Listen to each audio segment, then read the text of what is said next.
Good evening friends. Arjun classes में आप लोगों का स्वागत है। फ्रेंड्स, हिंदी का प्रैक्टिस सेट नंबर 3 हम लोग देखेंगे। क्या है? छंद से संबंधित गणों की संख्या कितनी होती है? 8। छंद से संबंधित गणों की सही संख्या 8 है। 3 वर्णों को मिलाकर एक गण बनता है। क्या क्या होता है गण? मैं आप लोगों को बता दूं। तगड़, भगड़, जगड़, तगड़, जगड़, भगड़, भगड़, नगड़, ऐसे करके ये इसकी संख्या होती है 8।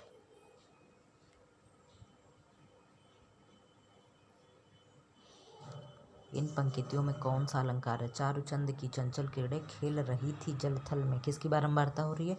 चौ चौ चौ। किस समास में? जब किसी शब्द की बारंबारता हो, अनुप्रास अलंकार में। उपर्युक्त पंक्तियों में अनुप्रास अलंकार है। जहाँ पर वर्णों की आवृत्ति हो वहाँ अनुप्रास अलंकार होता है। उपर्युक्त में चौ वर्ण की आवृत्ति है। निम्नलिखित में से कामदेव शब्द का पर्यायवाची शब्द कौन सा नहीं है? क्या नहीं है? रतिनाथ, कामगा, अनंग। क्या नहीं है? कामपाल नहीं है। रतिनाथ, कामगा, अनंग कामदेव के पर्यायवाची हैं। कामपाल का अर्थ है कामनाओं का पालन करने वाला होता है। व का उच्चारण स्थान क्या है?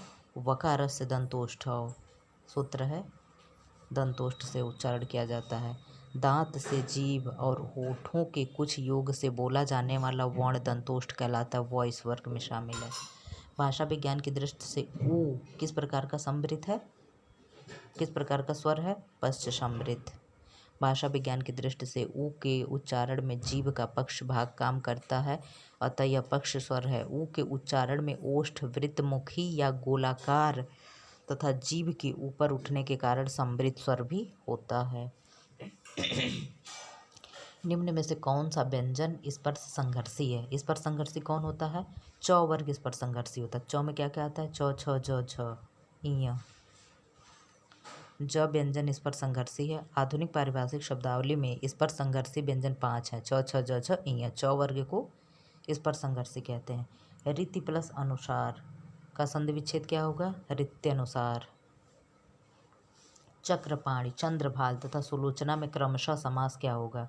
सभी बहुब्रीहि समास। चक्रपाणि मतलब चक्र है पाणि जिसके, मतलब जिसके हाथ में चक्र है। चंद्रभाल जिनके मुकुट पे चंद्रमा हो।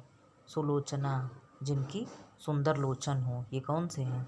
ये कौन कहलाएंगे? चक्रपाणि अर्थात में चक्र है पाणि में जिसके विष्णु, चंद्रभाल चंद्र है भाल पर जिसके शिव, सुलोचना सुंदर है लोचन जिसके स्त्री विशेष। सॉरी। निम्न में से कौन सा अ उपसर्ग से नहीं बना शब्द है? निम्न में से कौन सा अ उपसर्ग से नहीं बना शब्द है? क्या है? अत्याचार, अतिधन, ये भी नहीं है। अध्याचार, अधिधन, आदेश, अध्यादेश, अपवाद, अपधनवाद, इनमें से कोई नहीं। अत्याचार में उपसर्ग अति होगा, अध्यादेश में अधि होगा, अपवाद में अप होगा, अनाथ में अ उपसर्ग होगा। इस प्रकार अ, ब, श, ए, बी, सी, अ उपसर्ग ए, बी, सी तीनों विकल्प से निर्मित नहीं है, अतः ये गलत। आंशिक शब्द में प्रत्यय क्या है? आंशिक क्या होगा? अंश धन इक। इसका संधि विच्छेद करें तो क्या होगा? अंश जमा इक, तो इक बचा ना लास्ट में, तो प्रत्यय क्या हो गया? इक प्रत्यय। आंशिक शब्द में इक प्रत्यय है। इस प्रत्यय से बने शब्द हैं लौकिक, लोक धन इक, चारित्रिक, चरित्र धन इक, भौतिक, भूत धन इक, भौतिक। निम्न में से कौन सा काटना का तत्सम है? तत्सम क्या होगा?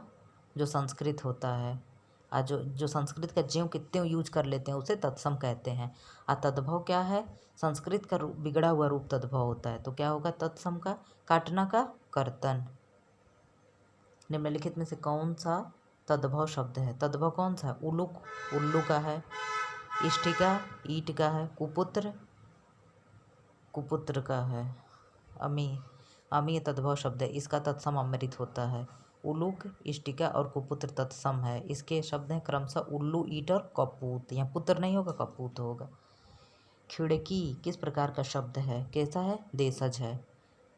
जिन शब्दों की व्युत्पत्ति का पता नहीं चलता है वे देशज शब्द कहलाते हैं। ये अपने ही देश में बोलचाल से बने हैं, इसलिए इन्हें देशज कहते हैं। जैसे तेंदुआ, चिड़िया, अंटा, ठेठ, कटोरा, खिड़की, ठुमरी, जूता, पगड़ी, खिचड़ी, फुनगी, कलाई, लोटा, डिबिया इत्यादि देशज शब्द हैं। कौन सा शब्द तुर्की भाषा का नहीं है? तुर्की भाषा का कौन सा नहीं है? पैगंबर नहीं है। बाकी बेगम, चेचक, बारूद है। बेगम, चेचक, बारूद तुर्की शब्द है। दारोगा, बीबी, कूली, चाकू इत्यादि भी तुर्की शब्द है। पैगंबर, नमाज, रोजा आदि धार्मिक शब्द अरबी फारसी द्वारा आए हैं। निम्नलिखित में से किस विकल्प में आप सभी शब्द भाववाचक संज्ञा से बने हैं? कौन सा है? रसीला, कड़वाहट, बुढ़ापा, उन्नति। कोई तो होगा जो तुम्हारी सहायता करे में कोई कौन सा सर्वनाम है? कौन सा? कोई मतलब जिसका कुछ पता ठिकाना नहीं है। कोई तो क्या होगा? अनिश्चय। और अगर निश्चय हो जाए तब वही आदमी है, तो वह पे फोकस जा रहा है, तो यहाँ क्या होगा? निश्चयवाचक। और कोई में कोई मतलब कोई, ये भी कोई, ए वाई क्या कहते हैं, ए से AZY, कोई भी। कोई तो होगा जो तुम्हारी सहायता कर सके वाक्य में कोई अनिश्चयवाचक सर्वनाम है। जिस सर्वनाम से किसी निश्चय अर्थ का बोध नहीं होता उन्हें अनिश्चयवाचक सर्वनाम कहते हैं। परिमाणवाचक क्रिया विशेषण अव्यय क्या है? परिमाण, किस में परिमाण मिलेगा? अत्यंत में। क्या वो अत्यंत कुटिल आदमी है? जिन शब्दों से क्रिया के परिणाम का बोध होता है उन्हें परिणामवाचक विशेषण अव्यय कहते हैं। जैसे थोड़ा, अत्यंत, अधिक, अल्प आदि। निम्नलिखित में से किस वाक्य में अकर्मक क्रिया है? अकर्मक मतलब जिसमें कोई कर्म ना हो रहा। मैं गेहूँ पिसवाता हूँ तो क्या है? पिसवाना कर्म हो गया। श्याम निबंध लिखता है तो लिखना क्या होगा? कर्म हो गया। राम मोहन को रुला रहा है तो रुलाना क्या होगा? कर्म हो गया। यहाँ पानी बरस रहा, क्या बरस रहा है? कुछ उत्तर मिला? कुछ नहीं। पानी बरस रहा है अकर्मक क्रिया का उदाहरण है। अविकारी शब्द क्या होता है? अव्यय। वह शब्द जो लिंग, वचन, कारक आदि से कभी विकृत नहीं होते अविकारी शब्द कहे जाते हैं। उनको अव्यय भी कहा जाता है। जैसे वहाँ, यहाँ। अश्व का पर्यायवाची नहीं है। क्या नहीं है? घोटक, घोड़ा है, बाज, तुरंग, ये सब है ना। लेकिन तरंग नहीं है, तुरंग होता है। अश्व का पर्यायवाची नहीं है बल्कि लहर का पर्यायवाची है। अश्व का पर्यायवाची घोटक, घोड़ा है, तुरंग, बाज, सैंधव ये सब होता है।